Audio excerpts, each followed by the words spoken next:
There were other reasons why people were losing more lives, and therefore it was just, I guess, a message to really compare in a way that we need to think about all the aspects of health in the state, sir. So just wanted to give the perspective from that point of view. So coming to mother and maternal deaths and the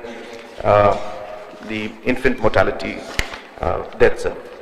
Sir, in the year 2019, as a government, of course, we had been looking at all the data for a very, very long time. But then we came out with an actual program. And we called it the Measurable Outcomes in Transforming Health Sector through a Holistic Approach with Focus on Women's Empowerment. And we called it the Mother Program. And Mother is, of course, an acronym, but it also is very appropriate because it deals with mothers. And Mr. Chairman, sir, with that program in mind, we started looking at the institutional deliveries in one particular district. What we started doing was we started using technology to monitor all the pregnant mothers. So in Southwest Garo Hills in Ampatti, we started this program where at that point in time, we had an institutional delivery of approximately 50%, could be plus minus. We started with that. And then we started mapping every single mother. We started mapping on when is she going to expect to deliver. We started mapping who are the high-risk mothers. We went down to micro details of mapping who is the doctor who is giving her medical attention, who is the ASHA worker, who are the other medical officers who are taking care of her, who is the closest ambulance driver to her husband's number, her parents' numbers, all this information was tracked. And after that, we even went to the extent of going and seeing which are the auto drivers who happen to be within 2-3 kilometers of vicinity in case the ambulance cannot come in. And this mother app kept a track of those auto drivers also. So this program called the Mother App program was done specifically to ensure that we are able to track every mother. We know exactly who are the high-risk ones, and a continuous monitoring from the ASHAs, from the medical officers, doctors, from the nurses was being done, and these mothers were being tracked, and they were being encouraged to come to institutions for delivery. And at the same time, we were able to look at the high-risk ones, which ensured that we made sure that we gave special attention to these mothers who were of high risk. And I'm happy to inform you that within 6 to approximately 8 months, we were able to touch 80% in terms of institutional delivery in Southwest Garo Hills. This is the Mother program that we had, and it was a pilot project, and it showed the results. And after seeing the success of this program, we then opened it up to the whole state. So last few months, we have been now encouraging the health department and the deputy commissioners and the district medical health officers to ensure that they register every single mother who is pregnant and expecting. We are trying to also ensure that we get all the data, including the high-risk mothers who are there, because those are the ones who have a higher chance of losing their lives while delivering. So the high-risk mothers are very important, and now we have started expanding it throughout the state. And I'm sure that as we move along, as we start monitoring the mothers, I'm sure we will be able to bring down the maternal mortality rate to a large extent. Let me tell you, sir, the benefit of this, small benefit at least when it comes to me and the Honorable Health Minister, that now we don't have review meetings to check on the data that is coming in. This data and this Mother app report is available on my mobile phone. I can at any given time tell you how many pregnant mothers are there, how many are expecting to deliver next week. Of course, these are things that we cannot be 100% sure because it depends on every individual. But roughly we have an idea of who is going to deliver and who are the high-risk mothers on my fingertips. And I can actually get a printout of the data for every district, and I simply send an email to their DCs asking them what is the status of this. I don't have a review to see the numbers. I see the numbers and I ask the questions to the district medical health officers and the deputy commissioners. So this is how technology today is helping us to gather the relevant information. Secondly, sir, when it comes to this mother app, as I was mentioning in my opening remarks, that health and the health of the mother and the child is not just a health issue. It is a socio-economic and health issue, three things together. And realizing this, now let me tell you why it is also important, sir. When it comes to the deaths in the mother, the maternal mortality, now we have been reviewing this every week. I want to repeat, every week these numbers are reviewed. Sometimes I am there, but in case I am not there, the Commissioner Secretary reviews this every week. And we've seen a trend. We saw a trend that showed that over 10% of the deliveries are teenage pregnancies. 10%. Over 30% are deliveries which are more than the third delivery below the age of 30. That means before a woman turns 30, she's already got a third child. We also came to understand that 40% of the deliveries or pregnancies, I should say, are unintended and unwarranted pregnancies. So we can clearly see that these trends are emerging, and we're realizing the importance of taking certain measures in certain areas, which will help the mothers and decrease this.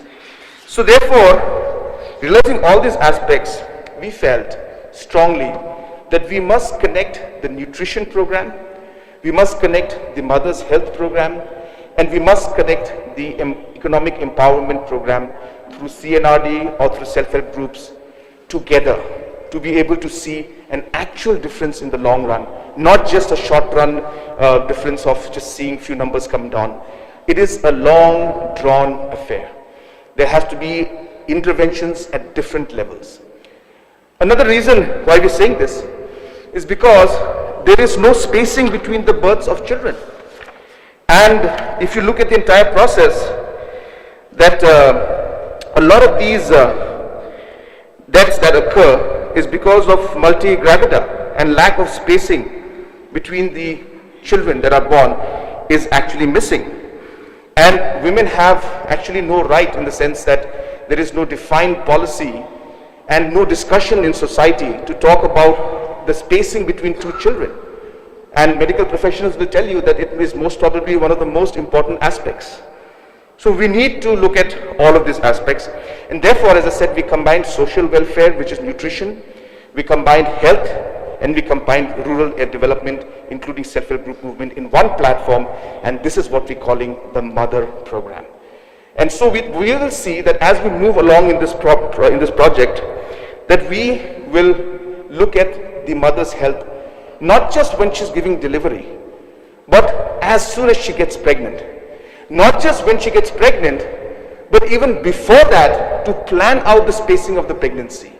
And we realize that this can only be done if we make the women in the rural areas more economically engaged in different activities. If we are able to provide in a very safe manner different kind of birth control. So these are the issues that we're dealing with. So when we look at just the number of deaths that's taking place in maternal death, I think we're looking at the last point, which is really not fair. We need to see the entire spectrum of activities, and interventions need to be made at every step along the way. And that, Mr. Deputy Speaker, sir, is the only way to address this issue in the long run. And this Mother app is what is going to allow us to do that. So I'm sorry to open this mask, I can't breathe properly. So therefore, sir, we are seeing that a lot of these regular meetings are taking place by the Commissioner and at my level also. Just to give you some idea, sir, of certain clinical interventions that we're doing in order to ensure that we give the necessary services to the pregnant mothers. I'll just give a few, sir, because I think it's appropriate that the House is made aware of these. So medicines like oxytocin, which are important in postpartum bleeding, is being delivered at sub-center levels now to avoid maternal deaths. Misoprostol is being supplied to ASHAs to help mothers deliver at home to reduce hemorrhage, etc. Regulated levels of antibiotics are being administered for the neonates to avoid pneumonia-related deaths. Use of low-cost interventions such as Kangaroo Mother Care, KMC, yields a 51% reduction in mortality for newborns weighing less than 2 kgs. This is being advised at all delivery points. So like that, sir, we are doing many such programs, and we're ensuring that interventions take place at the time when the delivery is there, so that we can reduce the risks that are there to the mothers. From the socio-economic point of view, major issues in maternal and child health, unlike most of us think, is the socio-economic issues. Multigravida and lack of spacing, which I was mentioning earlier, has been identified as the main reason for high mortality. Of the total pregnancies in the state, on an average, 40% of the mothers are either having more than 3 children or pregnant at the age of 16 or even 18 or even lesser. This means that there are high number of pregnancies which are not safe for the mother or the child.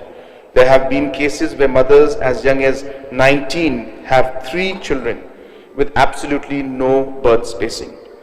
Every woman should have the right to birth spacing and a say of having a child. And unfortunately, there has not been any active discussion or conversation on this particular issue.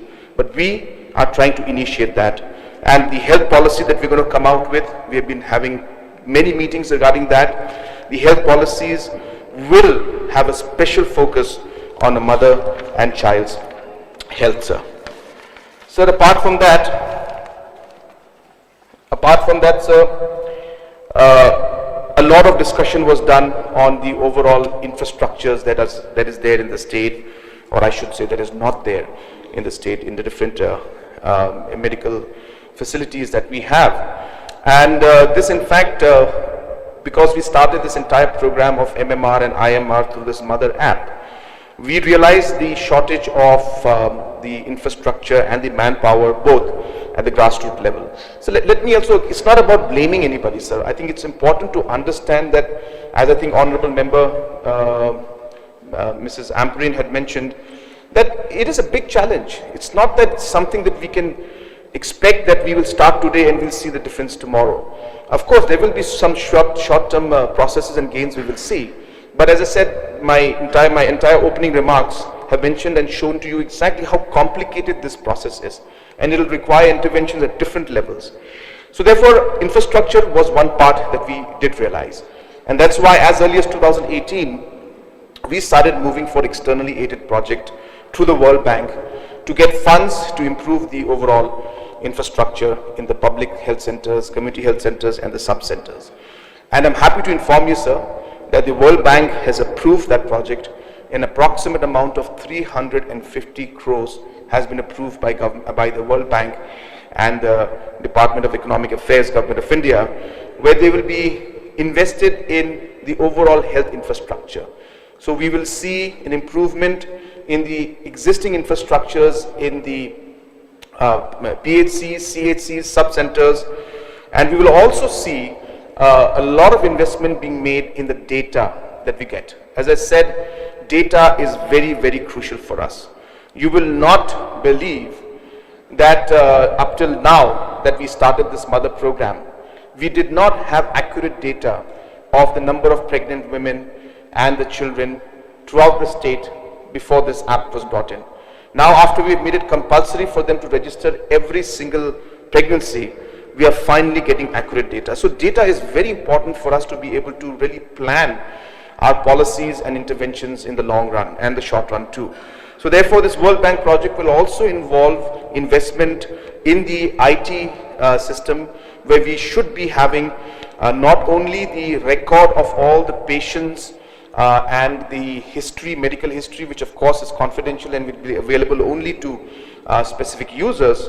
But we will also be having facilities for telemedicine through the system, and for diagnosis to be able to be done at the sub-center and the PHC, CHC level, at least to some extent. So our endeavor through this project will be to improve the overall infrastructure in the different health centers, not just basic infrastructure, but even the technology infrastructure that we will put in. So this World Bank project will be a key game changer, we feel strongly, that is going to be ensuring that the overall improvement takes place. Will it change everything? It will not, sir, because it's a massive investment. The House should know that there are certain PHCs, CHCs which have not been repaired for the past 25 years, not even once. You have to also realize that there are sub-centers which are no longer sub-centers. They are animal sheds, where simply animals are being kept. And this is the fact of the matter. And it is very sad to see. And that is the reason why we decided that a strong intervention will be required, and it will happen, and we're going to start this particular process this year itself. In fact, the department, as we speak, they have already prepared the different estimates and the BOQs for the different locations. And now the improvement may not be in one go, but in a phase-wise manner. We will see the PHCs, CHCs, and then the intervention into the sub-centers will also follow with that, sir. Sir, coming back to also the children that we have seen, there has been a huge push from our side to ensure that the overall health of children also improve.